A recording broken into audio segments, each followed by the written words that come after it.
Price Lord. கர்த்தர் நல்லவர், அவர் கிருபை என்றும் உள்ளது. தேவ பிள்ளைகளை, இப்பொழுதும் கூட நம் தேவ வார்த்தையை கேட்க போகிறோம். இந்த வார்த்தையை கேட்பதற்கு முன்பதாக நம்மை தாழ்த்தி தேவ சமூகத்தில் நம்ம அர்ப்பணித்து ஒரு சிறிய ஜெபத்தை ஏறெடுத்து நம் வார்த்தையை கேட்போம். ஸ்தோத்திரம் ஆண்டவரே, எங்களை அதிகமாக நேசிக்கின்ற நல்ல தகப்பனே, நமக்கு நன்றி. இந்த நாளிலும் கூட ஆண்டவரே, நாங்கள் கேட்கப்படுற வார்த்தையானது எங்களுடைய வாழ்க்கைக்கு ஆசீர்வாதமாக இருக்கட்டும். இந்த வார்த்தையின்படி ஆண்டவரே, நாங்கள் ஜெயமுள்ள ஒரு வாழ்க்கை வாழ்வதற்குரிய ஆண்டவரே ஆசீர்வாதத்தை கர்த்தர் நீரை எங்களுக்கு தந்துள்ள பொறுதற்காக எமக்கு ஸ்தோத்திரம் ஆண்டவரே. கர்த்தாவே, நீர் எங்க கூட இடைப்படுங்க, பேசுங்க. உம்முடைய நாமத்தை நாங்கள் உயர்த்துகிறோம், எங்களை தாழ்த்தி அர்ப்பணித்து ஒப்பு கொடுக்கிறோம். இயேசு நாமத்தினால ஜெபிக்கிறோம் நல்ல பிதாவே, ஆமென். ஹல்லேலூயா.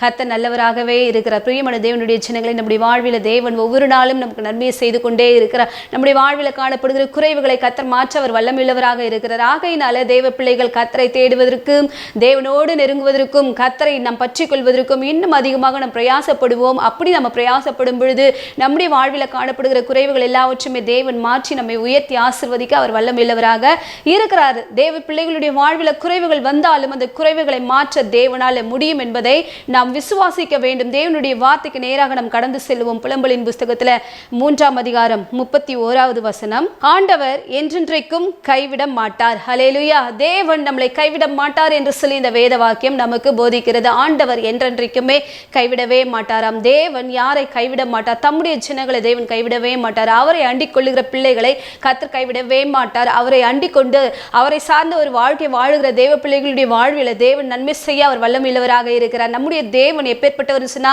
என்றென்றைக்கும் கைவிடாத ஒரு நல்ல தகப்பனாக இருக்கிறார். அந்த தெய்வத்தை நம்ம ஆராதித்து கொண்டிருக்கிறோம். அவர் நம்முடைய வாழ்வில் காணப்படுகிற குறைவுகளை மாற்றி கைவிடாதபடிக்கு நம்முடைய கரத்தை பிடித்து வழிநடத்தக்கூடிய ஒரு நல்ல தகப்பனாக அவர் இருக்கிறார். நாம் வாசிப்போம் சங்கீதங்களின் புஸ்தகத்துல 9ஆம் அதிகாரம் 10வது வசனம். கர்த்தாவே, உம்மை தேடுகிறவர்களை நீர் கைவிடுகிறதில்லை, ஆதலால் உமது நாமத்தை அறிந்தவர்கள் உம்மை நம்பி இருப்பார்கள். ஹல்லேலூயா. கர்த்தரை தேடுகிற தேவ ஜனங்களை கர்த்தர் கைவிடவே மாட்டார். அவருடைய நாமத்தை அறிந்திருக்கிற பிள்ளைகளை தேவன் கைவிடவே மாட்டார்.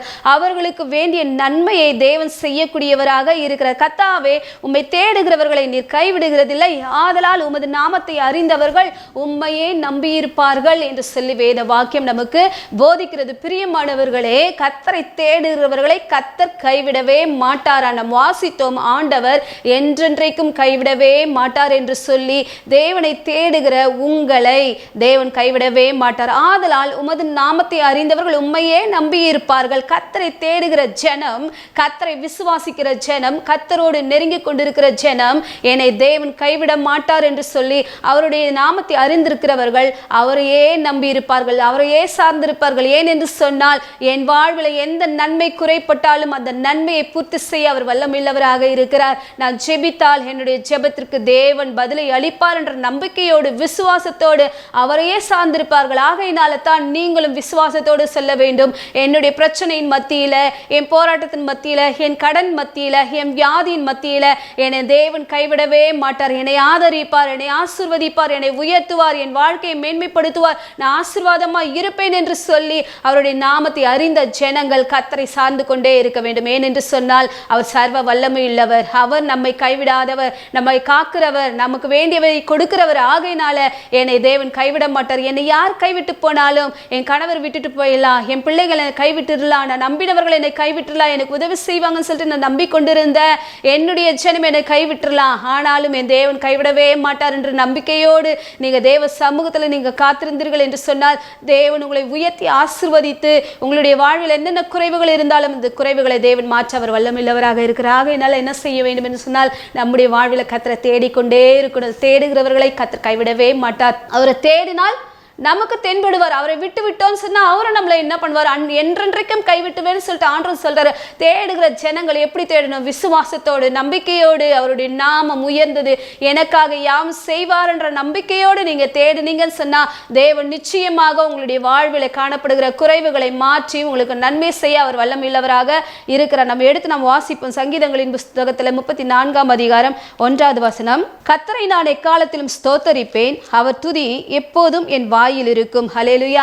இந்த தாவீது சொல்லுகிறார், கர்த்தரை நான் எக்காலத்திலும் ஸ்தோத்தரிப்பேன், அவர் துதி எப்பொழுதும் என் வாயில இருக்கும் என்று சொல்லி தாவீது எப்பேற்பட்ட ஒரு மனுஷன் என்று சொன்னால், கர்த்தரை எப்பொழுதும் தேடக்கூடிய ஒரு மனிதன். அவர் உயர்வானாலும் சரி தாழ்வானாலும் சரி அவர் தேவனை எப்பொழுதுமே தேடக்கூடிய ஒரு மனுஷனாக இருந்தார். அவர் சொல்லுகிறார், கர்த்தரை நான் எக்காலத்திலும் ஸ்தோத்தரிப்பேன், அவர் துதி எப்பொழுதும் என் வாயில இருக்கும் என்று சொல்லி கஷ்டம் வந்தாலும் நஷ்டம் வந்தாலும் எந்த போராட்டம் வந்தாலும் கர்த்தரை துதிக்கக்கூடிய அந்த மகனை தேவன் கைவிடவே இல்லை. அவருடைய சந்ததியை கர்த்தர் ஆசீர்வதித்தார். பிரியமான தேவனுடைய ஜனங்களே, நீங்க கர்த்தரை தேடினீர்கள் என்று சொன்னால் உங்களை ஆசீர்வதிப்பது மட்டுமல்லாதபடிக்கு உங்களுடைய பிள்ளைகளின் கர்த்தர் நினைவு கூர்ந்து அவர்களையும் கர்த்தர் கைவிடவே மாட்டார். இந்த தாவீது தன்னுடைய சிறு பிராயம் முதல் கொண்டே கர்த்தரை தேடக்கூடிய ஒரு மனிதனாக இருந்தார். தகப்பனிடத்துல தாயினிடத்துல வளர்ந்ததை காட்டிலோ அவர் தனிமையான ஒரு வாழ்க்கை தான் அதிகமாக வாழ்ந்தார். அந்த நேரங்களில் என்ன பண்ணாருன்னு சொன்னா, என் தேவனை நான் துதிப்பேன் என்று சொல்லி ஆடுகள் மேய்த்து கொண்டிருந்த பொழுதும் அந்த இடத்துல கர்த்தரை கனம் பண்ணி கொண்டே இருந்தார். அந்த இடத்துல கர்த்தரை மகிமைப்படுத்தி கொண்டே இருந்தார். அவர் ஒவ்வொரு நாளும் கர்த்தரை உயர்த்த உயர்த்த உயர்த்த அவரை மேன்மைப்படுத்த அவருடைய வாழ்வில் காணப்பட்ட குறைவுகளை தேவன் மாற்றினார். அவருக்கு நிறைவான ஒரு ஆசீர்வாதத்தை தேவன் தந்தருளினார். ஆடுகளுக்கு பின்பதாக கடந்து சென்ற அந்த தாவீதை தேவன் உயர்த்தி அவரை அரசனாக மாற்றினார். ஏனென்று சொன்னார், அவர் கர்த்தரை தேடக்கூடிய ஒரு மனுஷன், கர்த்தரை நோக்கி பார்க்கக்கூடிய ஒரு மனுஷன். பிரியமானவர்களே, நீங்க கர்த்தரை நோக்கி பார்க்கிறீங்கன்னு சொன்னா ஒரு நம்பிக்கை உங்களுக்குள்ளாக உண்டாக வேண்டும். என்னை கர்த்தர் கைவிட மாட்டார், என் சந்ததியை கைவிட மாட்டார், என் பிள்ளைகளை நடத்துவார். நான் இல்லைன்னு சொன்னாலும் என் பிள்ளைங்க நல்லா இருப்பாங்க, ஆசீர்வாதமா இருப்பாங்கன்னு சொல்லிட்டு அந்த பிள்ளைகளுக்கு நீங்க என்ன பண்ணணும்னா கர்த்தரின் வார்த்தைகளை கற்றுக் கொடுக்க வேண்டும். தேவன் என்னை நடத்தி வந்தார், என்னை ஆசீர்வதித்தார், என்னை உயர்த்தினார், உன்னையும் தேவன் மேன்மைப்படுத்துவார். நீயும் கர்த்தரை பற்றிக்கொள், நீயும் தேவனை தேடு, நீயும் வேதத்தை வாசி, நீயும் கர்த்தருடைய ஊழியங்களில் பங்கு பெறு, கர்த்தருக்காக ஏதாச்சும் ஒன்றை செய் என்று சொல்லி உங்க பிள்ளைகளை நீங்கள் என்ன பண்ணணும், கர்த்தருக்குள்ளாக வளர்க்கக்கூடியவர்களாக இருக்க வேண்டும். பிரியமானவர்களே, இந்த தாவீது கர்த்தரை அவர் மட்டும் தேடலங்க, தன்னுடைய பிள்ளைகளுக்கும் தேவன் யார் என்பதை கற்றுக் கொடுத்தார். இந்த நாளில் கூட உங்க பிள்ளைகளுக்கு தேவன் எப்பேற்பட்டவர், அவர் சர்வ வல்லமை உள்ளவர், அவரால் ஆகாத காரியம் எதுவுமே இல்லை என்பதை அவர்களுக்கு கற்றுக் கொடுக்க அந்த பிள்ளைகளுடைய வாழ்க்கையிலும் ஒரு விசுவாசம் உண்டாகும். இந்த தாவீது தான் தேடினது மாத்திரமல்லாதபடிக்கு சாலமோனுக்கும் என்ன பண்ணாருன்னு சொன்னா, இவர் உண்மையுள்ள தேவன், ஜீவனுள்ள தேவன், நம்மளை ஆசீர்வதிப்பார் என்று சொல்லி அந்த கற்றுக் கொடுத்தது நிமித்தமாக இந்த சாலமோன் என்ன பண்ணாருன்னா, தேவன் கட்டளையிட்ட எல்லா கட்டளைகளிலும் அன்பு கூர்ந்து தன் தகப்பனாகிய தாவீது எப்படி கர்த்தருடைய கட்டளைகளில் நடந்தார், கர்த்தருடைய வழிகளில் நடந்தார், அதே போல இந்த மகனும் தேவனிடத்தில் அன்பு கூர்ந்தாராம். அப்படி அன்பு கூர்ந்தது நிமித்தமாகத்தான் இவர் கேளாத ஒரு ஐஸ்வர்யத்தை தேவன் என்ன பண்ணாரு, கொடுத்தாரு, ஞானத்தை கொடுத்தாரு, உயர்த்தி வைத்தாரு, மேன்மைப்படுத்தினாரு. அங்கிருந்த எல்லா ராஜாக்களை பார்க்கிலும் இந்த சாலமோனை தேவன் உயர்த்தி வைத்தார். காரணம், இவரும் கர்த்தரை தேடினார். தாவீது கர்த்தரை தேடினார். கர்த்தரை தேடின நிமித்தமாக கர்த்தர் என்ன பண்ணலன்னு சொன்னா, தாவீதை கைவிடவே இல்லை. அவருடைய சந்ததியை கர்த்தர் நினைவு கூர்ந்தார். நம்ம வாசிக்கலாம். எடுத்து 1 ராஜாக்களின் புஸ்தகம் 6ஆம் அதிகாரம் 13வது வசனம். இஸ்ரவேல் புத்திரர் நடுவிலே வாசம் பண்ணி என் ஜனமாகிய இஸ்ரவேலை கைவிடாதிருப்பேன் என்றார். ஹல்லேலூயா. இஸ்ரவேல் புத்திரர் நடுவிலே அவர் வாசம் பண்ணி என் ஜனமாகிய இஸ்ரவேலை அவர் என்ன பண்ண மாட்டாரா, கைவிடாதிருப்பார். இஸ்ரவேல் ஜனங்கள் கர்த்தரை தேடக்கூடியவர்கள், கர்த்தரை கனப்படுத்தக்கூடியவர்கள், கர்த்தரை மகிமைப்படுத்தக்கூடியவர்கள். என் ஜனம் என்னை தேடுச்சின்னு சொன்னா, என்னை நோக்கி பார்த்துச்சின்னு சொன்னா அவர்களோடு நான் வாசம் பண்ணுவேன். தேவன் உங்களோடு வாசம் பண்ண சொன்னா உங்க கூட என்னென்ன குறைவுகள் இருக்குது அதை எல்லாமே அவர் மாற்ற அவர் வல்லமையுள்ளவராக இருக்கிறார். உங்க கூட இருக்கிறாருன்னு சொன்னா உங்க குறைவின் மத்தியில உங்களை அந்த குறைவுகளோடு அப்படியே விட்டு விடாத ஒரு தேவன், அந்த குறைவு எல்லாவற்றுமே மாற்றி நிறைவுக்குள்ளாக உங்களை கடந்து செல்லக்கூடியவராக இருக்கிறார். ஆகையினால பிரியமான தேவனுடைய ஜனங்களே, தேவன் என்னோடு வாசம் பண்ணார். நீங்க துதிச்சிங்கன்னு சொன்னா, நீங்க ஆராதிச்சிங்கன்னு சொன்னா, கர்த்தரை தேடினீங்கன்னு சொன்னா ஆண்டவர் உங்கள் நடுவில் வாசம் பண்ணக்கூடியவராக இருக்கிறார். இஸ்ரவேல் ஜனங்கள் நடுவில் தேவன் வாசம் செய்தார். இந்த இஸ்ரவேல் ஜனங்கள் கர்த்தரை என்ன பண்ணாங்க, தேடினார்கள். தேடினது நிமித்தமாகத்தான் அவர்களுடைய வாழ்வில் தேவன் என்ன பண்ணார், இடைப்பட்டு அவர்களுக்கு வேண்டியவை எல்லாவற்றுமே கர்த்தர் கொடுத்து அவர்களை கைவிடாதபடிக்கு தேவன் நடத்தி வந்தார். ஹல்லேலூயா. உங்களை ஆண்டவர் கைவிடவே மாட்டார். நிறைய பேர் சொல்லுவாங்க, நான் கர்த்தரை தேடிட்டு இருக்கிறேன், கர்த்தரை என்ன பண்றேன், கனப்படுத்துறேன், என் வாழ்க்கையில குறைவு இருக்குது, நான் எத்தனை நாள் ஜெபிக்க வேண்டும், எத்தனை நாள் கர்த்தரோடு நான் நெருங்குறது, என் வாழ்வில் இப்பேற்பட்ட குறைவுகள் இருக்குதே, என் வியாதி மாறாதா, என் கடன் மாறாதா, என் பிரச்சனை மாறாதா, நான் நான் எத்தனை நாள் ஜெபிக்கிறேன், ஆண்டவர் என்னை மறந்துட்டாரு, ஆண்டவர் என்னை கைவிட்டாருன்னு சொல்லிட்டு நிறைய ஜனங்கள் சொல்றாங்க. பிரியமானவர்களே, நீங்க உண்மையாக தேடினீர்கள் என்று சொன்னால் இந்த தேவன் கைவிடவே மாட்டார். வசனம் சொல்லுகிறது, ஆண்டவர் என்றென்றைக்கும் கைவிடவே மாட்டார். நம்மை கைவிடாத கர்த்தர் இருக்கிறார். அப்படி சொல்லாதீங்க. அவர் எப்பேற்பட்டவர் சொன்னா உங்களையும் என்னையும் நினைவு கூறக்கூடிய ஒரு தகப்பனாக இருக்கிற. நாம் வாசிப்போம் ஏசாயாவின் புஸ்தகத்துல 49 அதிகாரம் 14வது வசனம். சியோனோ கர்த்தர் என்னை கைவிட்டார், ஆண்டவர் என்னை மறந்தார் என்று சொல்லுகிறாள். ஹல்லேலூயா. சியோனை சேர்ந்த ஜனங்கள், தேவனுடைய ஆலயத்தில் வாசமாய் இருக்கக்கூடிய ஜனங்கள், கர்த்தரை பிரியப்படுத்தக்கூடிய ஜனங்கள், ஆண்டவர் என்னை மறந்துட்டாரு, என் ஜெபத்தை கேட்க மாட்டேன்றாரு, நான் உபவாசிக்கிற உபவாசத்திற்கு தேவன் பதிலை தர மாட்டேன்றாருன்னு சொல்லிட்டு நிறைய பிள்ளைகள் சொல்லிக்கொண்டே இருக்கிறார்கள். பிரியமானவர்களே, அப்படி சொல்லாதீங்க. சியோனை சேர்ந்த ஜனம், கர்த்தர் எனக்கு நன்மை செய்யும், ஆலயத்தில் வாசம் பண்ணி கொண்டிருக்கிற ஜனம், கர்த்தர் எனக்கு நன்மை செய்வார் என்று சொல்லிக்கொண்டே இருக்க வேண்டும். கர்த்தர் என்றைக்கும் கைவிட மாட்டார். என் சந்ததியை ஒரு நாளும் தேவன் என்ன பண்ண மாட்டார், கைவிட மாட்டார், என்னை கைவிட மாட்டார். கைவிடாத கர்த்தரை தான் நான் ஆராதித்துக் கொண்டிருக்கிறேன் என்று சொல்லி தேவனை மகிமைப்படுத்த வேண்டுமா? தேவன் கைவிடுகிறவர் அல்லம்மா. தேவன் கையை கொடுத்து ஆசீர்வதிக்கக்கூடியவராக இருக்கிறார். வசனத்தை நம்ம வாசிப்போம் ஏசாயாவின் புஸ்தகத்துல 49 அதிகாரம் 16வது வசனம். இதோ என் உள்ளங்கைகளில் உன்னை வரைந்திருக்கிறேன், உன் பதில்கள் எப்பொழுதும் என் முன் இருக்கிறது. ஹல்லேலூயா. சியோனை சேர்ந்த ஜனங்க சொல்றாங்க, ஆண்டவர் என்னை கைவிட்டுட்டாரு, மறந்துட்டாருன்னு சொல்லிட்டு. ஆண்டவர் மறக்காதவர் கிடையாது, கைவிடுகிறவர் கிடையாது. அவர் உள்ளங்கையில உன்னையும் என்னையும் வரைந்து வைத்திருக்கிறார்.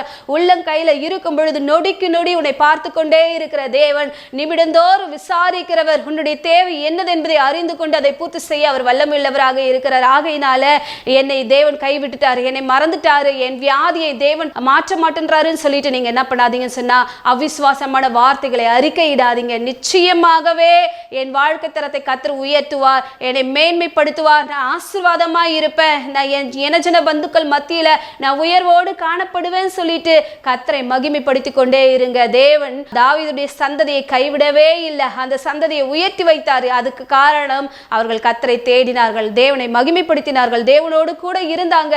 இந்த நாள்ல கூட நீங்க இப்படியாக தேவனை விட்டு விலகி போயிடாதீங்க. சியோனை சேர்ந்த ஜனங்க சொன்ன மாதிரி சொல்லிடாதீங்க. என் தேவன் இன்றும் ஜீவித்துக் கொண்டிருக்கிறார். அவர் இப்பொழுது என்ன பண்றாருன்னா, நான் ஜெபித்தால் என்னுடைய ஜெபத்திற்கு பதிலை அளிப்பார் என்ற நம்பிக்கை விசுவாசத்தோடு தேவ சமூகத்துல காத்திருங்க. நீங்க அப்படி காத்திருந்தீர்கள் என்று சொன்னால் கர்த்தர் பெரிய காரியத்தை அவர் செய்யக்கூடியவராக இருக்கிறார். நம்ம ஏசாயாவின் புஸ்தகத்துல 41 அதிகாரத்துல 17வது வசனத்தை நம்ம எடுத்து வாசித்தோம் என்று சொன்னால் கூட, சிறுமையும் எளிமையானவர்கள் தண்ணீரை தேடி அது கிடையாமல் அவர்கள் நாவு தாகத்தால் வருளும் போது கர்த்தராகிய நான் அவர்களுக்கு செவி கொடுத்து இஸ்ரவேலின் தேவனாகிய நான் அவர்களை கைவிடாதிருப்பேன் என்று சொல்லுகிற பிரியமானவர்களே, தாகத்தால இஸ்ரவேல் ஜனங்க, நான் சிறுமையானவன், நான் எளிமையானவன், எங்களுக்கு உதவியற்று நாங்கள் என்ன பண்றோம்னு சொன்னா தவித்து கொண்டிருக்கிறோம் என்று சொல்லி அவங்க அலைந்து திரியாதபடிக்கு அவர்களுக்கு வேண்டிய நன்மைகளை தேவன் கொடுத்தது நிச்சயம் என்று சொன்னால், தனிமைப்பட்ட ஒரு வாழ்க்கை வாழ்ந்து கொண்டிருக்கிற உங்களுடைய வாழ்விலும் தேவன் நன்மை செய்ய அவர் வல்லமையுள்ளவராக இருக்கிறார். தாகத்தால நான் வறண்டு போது யாருமே எனக்கு உதவி செய்வார், யாருமே இல்லையே என்று சொல்லி நீங்க அலைந்து திரிந்தாலும் தேவன் உங்களுக்கு நன்மை செய்யக்கூடியவராக இருக்கிறார். அஞ்சு ஆகார் வனாந்திரத்துல அலைஞ்சு திரிஞ்சாங்க, தன்னுடைய மகனை வச்சுக்கிட்டு தண்ணீர் கிடைக்காம என்ன பண்ணாங்க, சுத்தி சுத்தி சுத்தி வந்தாங்க. யார் எனக்கு நன்மை செய்வார், என் சத்தத்தை யார் கேட்பார், என் ஜெபத்தை யார் கேட்பார், இப்பேற்பட்ட ஒரு கைவிடப்பட்ட ஒரு நிலைமையோடு இருக்கிற என் கணவர் கைவிட்டுட்டாரு, இந்த பிள்ளையை கூட்டிட்டு வந்துட்டேன், இந்த வனாந்திரத்தை எங்களுடைய வாழ்க்கை இப்படி அழிந்து போயிடுமே என்று சொல்லி சுற்றி அலைந்து திரிந்து என்னுடைய சத்தத்தை யார் கேட்பார் என்று சொல்லி தேவனை நோக்கி பார்த்தாங்க. அந்த இடத்துல கர்த்தர் அந்த பிள்ளையின் சத்தத்தை கேட்டு, இந்த ஆகாரின் கூக்குரலை கேட்டு, அவர்களுக்கு வேண்டிய தண்ணீரை கர்த்தர் கொடுத்து, அந்த இடத்துல தேவன் அவர்களுடைய சத்தத்தை கேட்டு கண்ணீரை துடைத்தார். பிரியமானவர்களே, சிறுமையானவர்கள், எளிமையானவர்கள், அவர்கள் தாகத்தால நாவரலும் போது தேவைகளோடு காத்திருக்கும் பொழுது அவர்களுடைய தேவைகளை பூர்த்தி செய்யக்கூடிய ஒரு கர்த்தர் இருக்கிறார். ஆகையினால என்னை கைவிடாதவர் என்னோடு இருக்கிறார், எனக்கு உதவி செய்வார் என்று சொல்லி நீங்க அவரையே நோக்கி பார்த்து கொண்டே இருக்க வேண்டும். இந்த ஆகார் கர்த்தரை நோக்கி பார்த்தாங்க. அவங்க சொல்றாங்க, என்னை காண்கிற தேவனை நானும் இவ்விடத்துல கண்டேன் என்று சொல்லி கர்த்தரை மகிமைப்படுத்துகிறார்கள். ஹல்லேலூயா. அந்த இடத்துல தேவன் அவர்களை கைவிடாதபடிக்கு தேவன் என்ன பண்ணாருன்னா அவங்களுடைய தேவையை பூர்த்தி செய்த, தண்ணீர் இல்லாம தவிச்சாங்க, தண்ணீரை கொடுத்தாங்க. இதே போல உங்களுடைய தேவைகள் எதுவாக இருந்தாலும் தேவன் மத்தியில நீங்க கர்த்தரை நோக்கி பார்த்தீர்கள் என்று சொன்னால் உங்கள் தேவைகளை கர்த்தர் பூர்த்தி செய்து கர்த்தர் உங்களை ஆசீர்வதிப்பது நிச்சயமாக. என்னால ஆண்டவர் கைவிடாதபடிக்கு தாவீதை உயர்த்தி வைத்தது போல, சாலமோனை உயர்த்தி வைத்தது போல, ஆகாருடைய வாழ்வில் ஒரு உயர்வை தேவன் கட்டளையிட்டது போல எங்களையும் கர்த்தர் நீர் ஆசீர்வதிப்பீர் என்று சொல்லி தேவ சமூகத்துல காத்திருங்க. ஆண்டவர் என்றென்றைக்கும் கைவிட மாட்டார். தம்முடைய பிள்ளைகளை கர்த்தர் நினைவு கூர்ந்து ஆசீர்வதிப்பார். தேவன் தாமே இந்த வார்த்தைகளை ஆசீர்வதிப்பார். உங்களுக்காக ஜெபிப்போம். ஸ்தோத்திரம் ஆண்டவரே, எங்களை அதிகமாக நேசிக்கின்ற நல்ல கர்த்தாவே, உமக்கு நன்றி செலுத்துகிறோம் இசப்பா. இந்த வேலையில கூட ஆண்டவரே கேட்ட வார்த்தையின்படியாக ஆண்டவர் என்றென்றைக்கும் கைவிட மாட்டார்னு சொன்ன வேத வாக்கியங்களின்படியாக ஆண்டவரே நீர் கைவிடாதவர் என்பதை ஆண்டவரே உம்முடைய பிள்ளைகள் புரிந்து கொண்டு ஆண்டவரே அப்பா இன்னும் அதிகமாக இடத்துல விசுவாசமாய் இருக்க உம்மை பற்றிக்கொள்ள உம்மை சார்ந்து கொள்ள தேவனின் கிருபை தருவீராக, ஆசீர்வதிப்பீராக. இயேசு மூலமாக ஜெபிக்கிறோம் நல்ல பிதாவே, ஆமென்.